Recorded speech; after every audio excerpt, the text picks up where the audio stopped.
it's Danny Flexon here for SecondsOut. Delighted to be joined once again by boxer promoter Benn Shalom in the salubrious location of Bournemouth Seafront. How are you? Very well. I can't stop smiling. When they said it was on the beach, I didn't think exactly on the beach, but no, it's good. I'm excited. Team have done an amazing job. Incredible. Yeah, looking forward to it. How crucial was placing this event here in Bournemouth to getting Billam-Smith to agree to the fight and to work with you guys?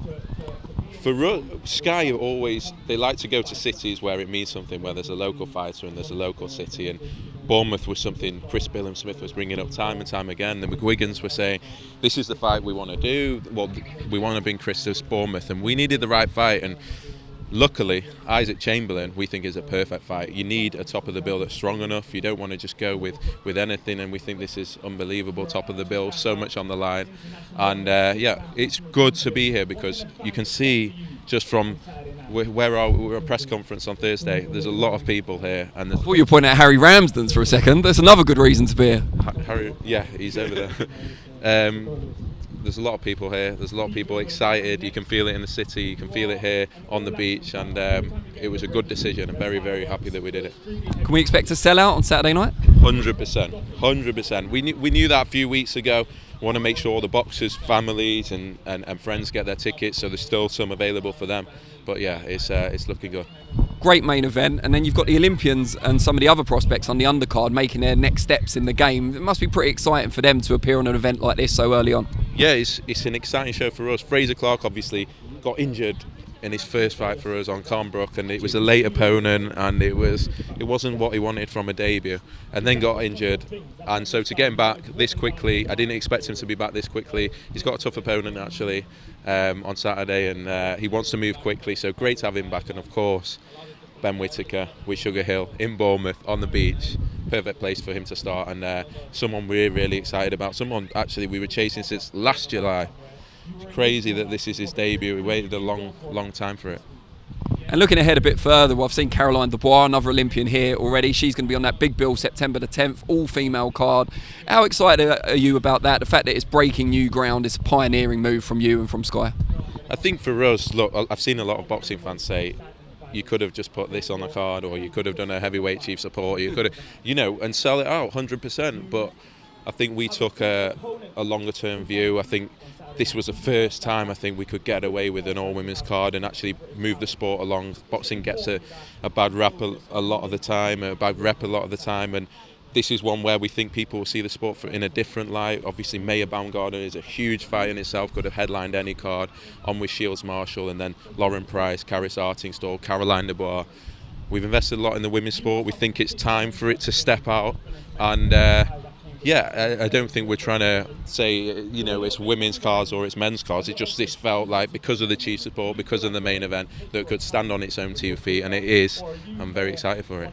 And we saw news this week that Billam-Smith is coming back very soon against Hassan Mourinho, a danger man who we've seen over here before upset Sam Eggington. Are you still keen to match Billam-Smith with Chris Eubank Jr., something you've talked about in the past? Yeah, 100%. I think obviously saw a lot of stick for that fight, but I think he's a dangerous puncher. He's someone that a lot of people have avoided. We saw what he did to Sam Eggington. He's won every fight since, and he struggles to get fights. He's an African. He doesn't bring much to the table in terms of rankings, in terms of titles, in terms of money. Billam-Smith has taken the fight, and we think it's an exciting fight. But obviously, Chris Eubank Jr. is the fight that Billam-Smith wants. We made no secret about that. That's what we're preparing for. That's what we hope to be next. That's what we hope to be coming up. We still do. We don't know what's going on there with Eubank Ben, but for us, Billam-Smith's the perfect fight for Chris Eubank Jr. I think it's an unbelievable fight. We think that's what the fans want to see. That's what we want to see, and maybe it will happen. From what Eddie Hearn was saying yesterday, they're still in talks for Eubank Ben, but it's not over the line yet. Would you like to nip in there? Do you think Billam-Smith Eubank is a better fight than Eubank Ben? Maybe not as big a commercial attraction, but a better fight in the ring? Definitely a better fight. I think any boxing fan would look forward to that fight. Billam-Smith is probably coming into the peak of his career, as crazy as it sounds at this age. I think his boxing IQ is incredible. He's a natural, 154 pounder. He wants to move up. It makes sense. I think it is a better boxing match, but obviously the commercials of Ben Eubank are far bigger, and we respect that, but we think that's the fight to make. If the thing is with Conor Benn and Chris Eubank Jr., I think they're both getting to a really exciting point in their career. Conor Benn's got that chance to now step up. I'm a big fan of Conor Benn. He's got that chance to go into another dimension, really, and everyone said, who's he fought? Well, now's the time. And with Eubank Jr. never winning a world title, he's had Charlo calling him out. He's got the Billam-Smith fight to happen on Sky as well. He's got big fights ahead, and he's in his peak now, and I love him to take those big fights, and we'll see what happens, but big respect to them both, but hope Eubank Jr. takes on the fights that we all want him to see. I genuinely really rate Eubank Jr. I think he gets a lot of stick, and he's got a chance now to make it right. Now, some big news that was actually confirmed this week is that Sky Sports Box Office will broadcast the Usyk-Joshua rematch. What, if any, impact does that have on Boxer and what you're trying to achieve? Yeah, it's a big impact. We worked hard as well to make sure that happened. Ravi and Omar and the guys from Skill Challenge and Benn did a lot of work to try and get that over the line. We knew how important it was for Sky. At the end of the day, we work for Sky Sports. We want Sky Sports to have the best fights possible. We knew that they wanted that fight, and we were involved. We really worked hard to make sure that we had the relationship there to be able to make that fight on Sky Sports Box Office. We think it's an absolute, obviously, monster of a fight. We're hoping to have a couple of slots on there as well. So I'm excited for it. I think it's good. I think a lot of talk around how much was paid and this and that.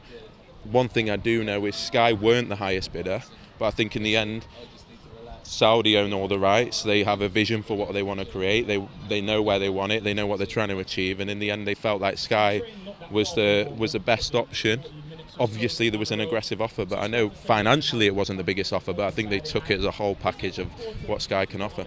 Now, this is the latest in a number of fights that's taken place in that region in the Middle East.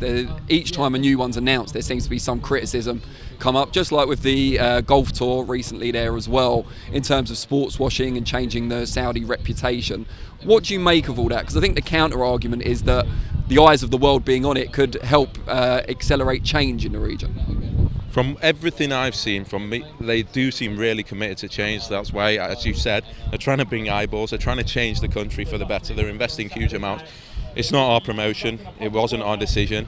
It's hard for me to comment, but I do think, people know that we always try and do the right thing. It's difficult sometimes in the sport. We always try to, but I think the Saudis have shown enough long-term commitment to the sport of boxing, and I think they are doing it for the right reasons. Conversation I've had, they're good people, and I would never talk down on Matchroom for making that decision, or Queensbury or any other promotion. They're trying to make the most money for the fighters, and there seems to be good intentions from the Saudis and the kingdom, and you've got to respect that. And if they want to invest in boxing, it shows how far boxing has come, that's the sport that they think that can take them out of the perception that we all have maybe in the Western world of what they stand for and what they don't. But there's a lot of change going on there, and hopefully, we have to accept that countries want to change and want to develop and want to be better, and maybe they see sport as a way of doing that. So I'm picking back up with Ben Shalom. We're unfortunately moved from our previous location, but we've still got the seafront in the background. It's kind of an inopportune moment to move, because I was building up to ask you a bit of a sensitive question. There's been a lot of reports recently, particularly on boxing scene, about a lawsuit reportedly filed against you personally and Boxer by Probellum regarding letters that were allegedly sent to Boxer talent asking them to deny links with MTK Global, now defunct, and Probellum. Is there anything, obviously for legal reasons I understand if not, but is there anything you can tell us about that process? I'm not allowed to comment on that, unfortunately. I'm not. Sorry. That's fair enough, completely understand. Just on another topic, Hughie Fury, Michael Hunter, we've seen that get postponed. I know Hughie and Peter are insistent it's still going to happen. What's the developments there? Yeah, we spoke to WBA literally this week. We expect to announce that next week. As I've said before, massive fight for Hughie, massive fight for Michael as well. I felt sorry for Michael, it wasn't his fault, but Hughie had something seriously wrong with him. But next week we expect to announce a date, and looking forward to getting that back on. The heavyweight scene is thriving. Daniel Dubois has now won the regular title. We expect this to be the final eliminator, and then mandated to fight Daniel Dubois. So everything's on the line. Michael and Hughie want it to happen as soon as possible, and we'll announce the date next week. Now, talking of Daniel Dubois, there's been some rumours recently that he might be closing in on a fight with Dillian Whyte. You've talked about wanting to work with Dillian in the past, and I know you're quite close with him on a personal basis. Is that still an option for him, coming to work with Boxer? Yeah, we'd love to work with Dillian Whyte. I think he's taken his time to assess the options. He's coming off a defeat that really wasn't him. I know he wants to get back into it. I'm sure we'll have conversations at the right time. But Dillian Whyte is still Dillian Whyte. He's still a massive draw, He was a pay-per-view star for a long, long time on Sky Sports, and he'll have options. But we love to have Dillian's next fight, but we'll see. And I'm sure he's just assessing it at the moment, and he'll take his time, and he'll have to make the right move, not just with broadcaster, but with the opponent. And he'll be wanting to get in the mix as soon as possible. And just a final word, people on the fence whether to watch on Saturday night, Bournemouth or not. I mean, if they've seen this backdrop, why would they not? It's not going to be on the beach though, to be fair. Why should they watch? This is what's good about British boxing. It's about coming to local towns where they have local heroes, and Billam-Smith's been chasing for this opportunity for a long time, but it needed the right fight. And I think boxing fans will be excited to see Isaac Chamberlain back in the mix. He's almost been out of the wilderness for a while. Last few fights, people have probably seen it under the radar with Mick Hennessy building back up, and now he feels ready physically, mentally. He's taken his time. He feels this is his opportunity.